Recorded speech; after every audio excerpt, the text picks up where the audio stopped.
Welcome. आप देख रहे हैं बॉलीवुड रिपोर्टर और मैं हूं आपके साथ सोनाली। हाजिर हूं बॉलीवुड की अप टू डेट खबरों के साथ फिर एक बार। तो चलिए करते हैं शो की शुरुआत और आपको दिखाते हैं कि आज क्या क्या है खास। प्रियंका चोपड़ा ने दिखाई अपनी लाडली की झलक। फैंस बोले मालती हैं बिल्कुल निक जोनस की नकल। देसी गर्ल इन दिनों देसी मॉम बनकर अपनी लिटिल एंजल का खूब ध्यान रख रही हैं। अक्सर प्रियंका अपनी बेटी की पिक्चर सोशल मीडिया पर शेयर करती हैं। हालांकि वो उनका पूरा फेस कभी नहीं दिखाती। बीते दिनों प्रियंका चोपड़ा ने अपना जन्मदिन सेलिब्रेट किया था। इस दौरान भी पीसी ने अपनी लिटिल एंजल मालती मैरी की पिक्चर सोशल मीडिया पर शेयर की थी। इसी बीच अब प्रियंका चोपड़ा ने अपनी बेटी का चेहरा रिवील कर दिया है। ऐसे में नन्ही मालती की पिक्चर सामने आते ही सोशल मीडिया पर जमकर वायरल हो रही है, जिससे नजरें हटाना फैंस के लिए बेहद ही मुश्किल हो रहा है। चलिए आपको भी दिखा देते हैं देसी गर्ल प्रियंका चोपड़ा की नन्ही परी की झलक। दरअसल प्रियंका चोपड़ा ने अपनी बेटी मालती की फोटो को इंस्टा स्टोरी पर शेयर किया है। इस फोटो में आप देख सकते हैं कि मालती का चेहरा दिख रहा है, लेकिन प्रियंका ने उनकी आंखें छिपा दी हैं, जिससे उनका फेस पूरी तरह से नजर नहीं आ रहा है। इस फोटो को देखने के बाद फैंस डिमांड कर रहे हैं कि वो जल्द मालती का पूरा फेस दिखाएं। बेटी की फोटो को शेयर करते हुए प्रियंका ने कैप्शन में लिखा है आई मीन, साथ ही उन्होंने किस वाले इमोजी भी बनाए हैं। वहीं प्रियंका चोपड़ा की बेटी मालती की इस पिक्चर को पीसी के फैन पेज ने भी अपने इंस्टाग्राम अकाउंट पर शेयर किया है। फोटो को देखकर फैंस उनके लुक्स की तुलना पापा निक जोनस से कर रहे हैं। प्रियंका चोपड़ा के वर्क फ्रंट पर नजर डालें तो वो जल्द ही हॉलीवुड फिल्म सिटाडेल में नजर आएंगी। इसी के साथ पीसी फरहान अख्तर की फिल्म जी ले जरा में भी दिखाई देंगी। इस फिल्म में उनके साथ आलिया भट्ट और कटरीना कैफ भी अहम रोल में हैं। वहीं बीते दिनों एक्ट्रेस इंडिया भी आई थी। ऐसे में कयास लगाए जा रहे हैं कि वो जल्द ही संजय लीला भंसाली की फिल्म में भी नजर आ सकती हैं। Bureau report.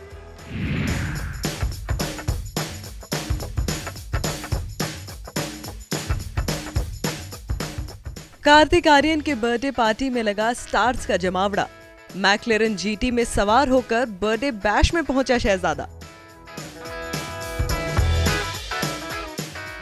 Bollywood actor Kartik Aaryan इन दिनों अपने करियर के गोल्डन पीरियड को एंजॉय कर रहे हैं। साल 2022 कार्तिक के लिए काफी स्पेशल रहा है। इसी साल एक्टर की फिल्म भूल भुलैया 2 रिलीज हुई है, जिसे ऑडियंस का जबरदस्त रिस्पांस मिला है। कार्तिक आर्यन ने बीते दिन यानी 22 नवंबर को अपना 32वां बर्थडे धूमधाम से सेलिब्रेट किया।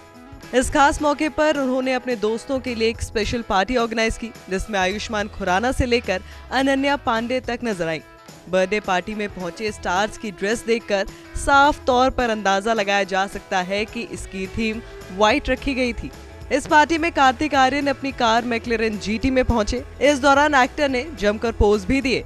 Pink shade printed pant shirt पहने कार्तिक आर्यन बेहद ही डैशिंग लग रहे थे। इस सेलिब्रेशन में कार्तिक के पेरेंट्स और उनकी सिस्टर्स को भी स्पॉट किया गया। इस दौरान उन्होंने पेपराजी को पोज भी दिए। वहीं इस पार्टी में पहुंची दिशा पटानी पर सबकी नजरें टिकी रह गयी। मिस्ट्री मैन के साथ पहुंची दिशा व्हाइट कलर की 1 पीस ड्रेस में काफी खूबसूरत लग रही थी। कार्तिक आर्यन की बर्थडे पार्टी में को स्टार अनन्या पांडे भी स्लिम व्हाइट ड्रेस पहने पहुंची। इस दौरान एक्ट्रेस ने व्हाइट हैंडबैग के साथ अपने लुक को कंप्लीट किया। इस मौके पर फ्रेडी एक्ट्रेस अलाया फर्नीचर वाला व्हाइट थाई स्लिट ड्रेस पहने गॉर्जियस लुक में नजर आई। वहीं बंटी और बबली 2 एक्ट्रेस शर्वरी वाघ भी इस पार्टी में पहुंची। इस दौरान उन्होंने व्हाइट कलर का डीप नेक जंपसूट पहना था, जिसमें वो काफी खूबसूरत लग रही थी। इसके अलावा इस पार्टी में आयुष्मान खुराना, सुभाष घई, अनीस बजमी। चलिए ये तो रही कार्तिक के बर्थडे बैश की बात। अब नजर डाल लेते हैं कार्तिक के करियर ग्राफ पर। कार्तिक ने 11 साल के फिल्मी सफर में अभी तक 12 फिल्मों में काम किया है। भूल भुलैया 2 की सक्सेस के बाद तो मानो कार्तिक आर्यन के पास फिल्मों की झड़ी लग गई है। इसी बीच एक्टर के जन्मदिन के मौके पर मेकर्स ने फिल्म शहजादा का टीजर रिलीज कर दिया है।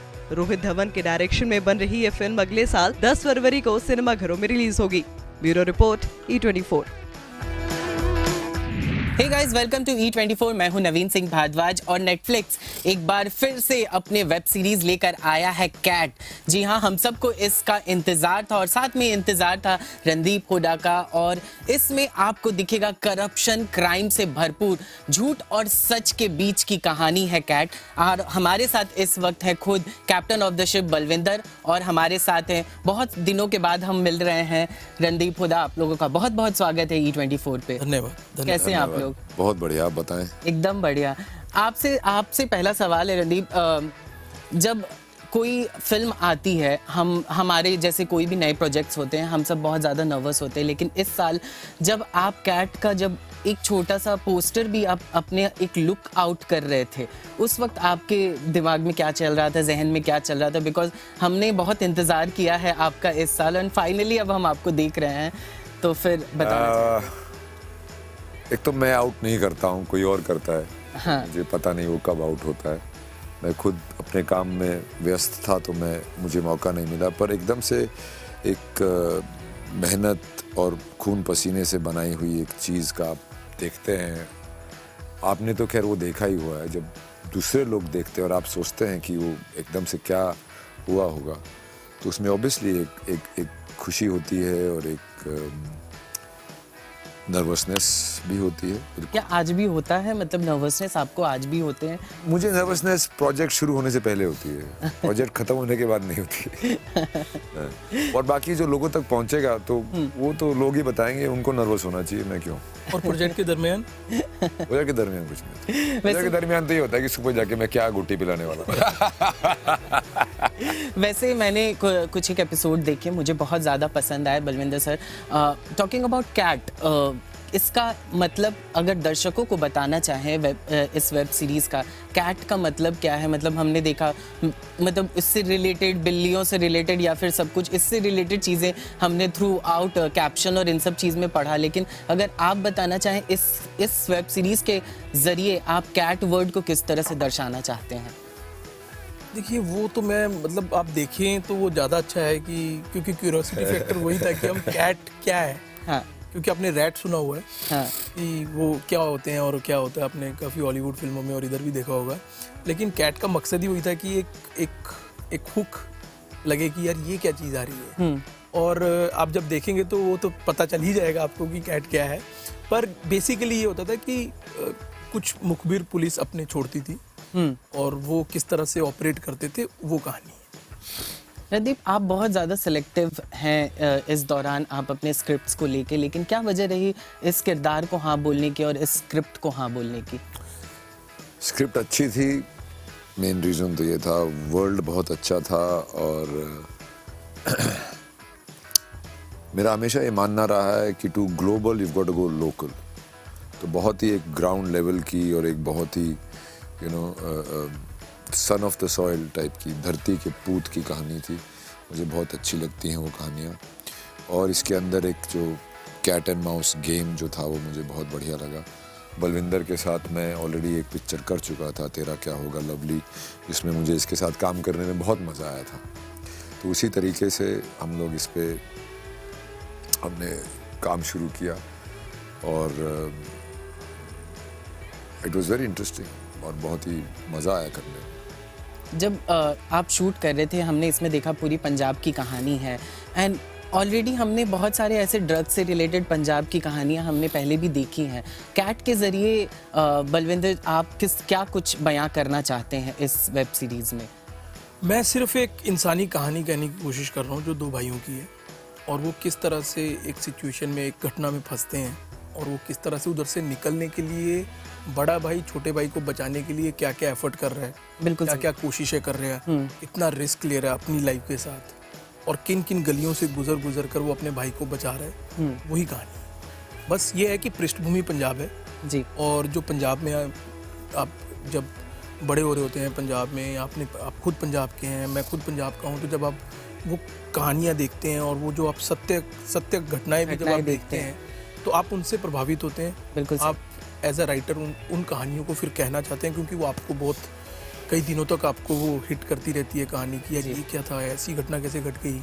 तो और फिर जब आप कहानी कहने की कोशिश करते हो तो आप फिर ताना वाना बुनते हैं उसके हिसाब से। तो वही मेरी कहानी का मूल आधार तो वही था कि दो भाइयों की कहानी होनी चाहिए, और जो घटनाक्रम हुए पंजाब में वो किस तरह से उससे जुड़ सकते हैं और कैसे मैंने जोड़ा है, हम सब ने मिलकर जो जोड़ा हुआ है उसको, वो कहानी कहने की कोशिश की। इसमें मैंने देखा 80 और 90 के दशक की कहानी आपने इसमें बयां की, उसको आपने किस तरह से डिस्क्राइब, मतलब क्योंकि वो हाव भाव होना चाहिए था, वो लुक होना चाहिए था, वो गली चौराहे वैसे होने चाहिए थे, क्योंकि नरगिस वगैरह इन सब के नाम भी उसमें आए हैं। तो जब आप जब दर्शा रहे थे आपके लिए कितना ज़्यादा मुश्किल था, बिकॉज ऑडियंस को उस तरफ तक लेके जाना कि हाँ ये उस दशक की कहानी हो सकती है और मैं बयां कर रहा हूँ।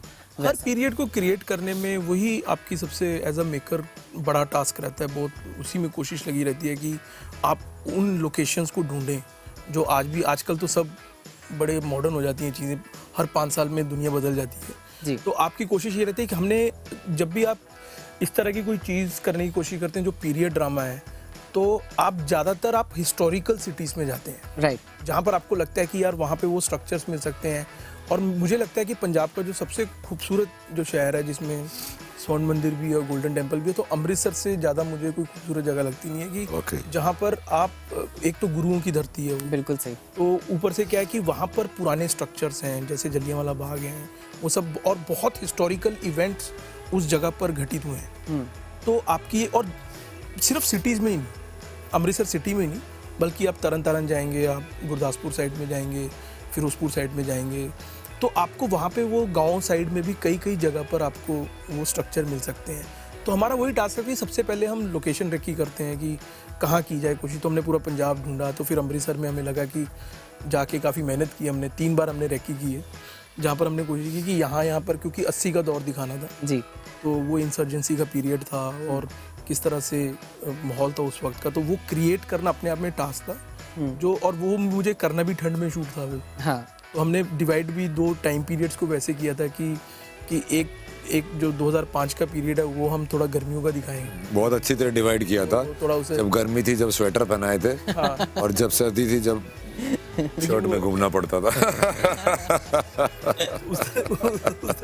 और जब ठंड आई तब हमने पूरा ठंड वाला लेकिन वो आप मतलब जो given answer to your question की, वो फिर आप हिस्टोरिकल जो सिटीज होती हैं वो बहुत ही खूबसूरत होती हैं जी, वो अपने आप में एक कहानी उस दौर की भी कहते हैं। जब आप उस जगह पे जाके खड़े होते हैं ना, तो आपको ऑटोमेटिकली वो दौर फील होना शुरू हो जाता है जी। तो उस हिसाब से फिर हमने अमृतसर में ही शूट किया था सारा। चलिए, बहुत बहुत शुक्रिया हमसे बात करने के लिए, and all the best for CAT. मैंने देखा, मुझे बहुत ज़्यादा पसंद आया, और हमें इंतज़ार है फैंस एंड ऑडियंस का कि वो देखें और बहुत ही जल्द इस पे रिएक्ट करें कि किस तरह से उन्हें पसंद आया और क्या कुछ है। रणदीप को बताएं और उन्हें टैग करें और उन्हें बताएं, मुझे मत बताएं। Thank you so much once again, बहुत बहुत शुक्रिया, thank you so much, thank you.